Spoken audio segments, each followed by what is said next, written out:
Hello hi friends, welcome back to my channel. అయితే ఈరోజు వచ్చేసి చికెన్ బిర్యానీ సింపుల్గా ఎలా చేయాలో చూసేద్దాం. అయితే ఒక గ్లాస్ బియ్యానికి గ్లాస్ సగం నీళ్ళు అయితే తీసుకుంటున్నాను. అయితే 2 గ్లాసుల బియ్యం ఉన్నాయి మొత్తానికి. అయితే 2 గ్లాసుల బియ్యానికి 3 గ్లాసుల నీళ్ళు అయితే తీసుకున్నాను. అయితే బిర్యానీ ఆకు, హోల్ బిర్యానీ మసాలా అయితే అందులో వేసేసుకుంటున్నాను.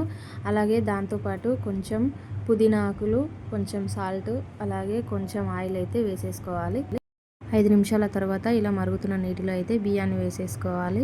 అయితే బియ్యం మాత్రం కొంచెం పలుకుగా ఉన్నప్పుడు మాత్రమే మనం తీసేసుకోవాలి. బిర్యానీకి కొంచెం పలుకుగా ఉంటేనే మంచిగా ఉంటుంది. నేను 1 అవర్ ముందు ఇలా చికెన్ అయితే కలిపి పెట్టుకున్నాను.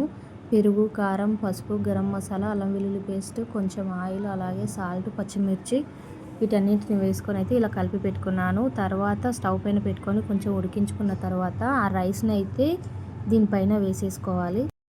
నేను బిర్యానీని అయితే ఇలా 2 లేయర్లు అయితే వేసుకున్నాను. బ్రౌన్ ఆనియన్స్ అయితే ముందుగానే కట్ చేసి పెట్టుకొని తర్వాత వేయించుకొని ఇలా సైడ్కి తీసుకున్నాను.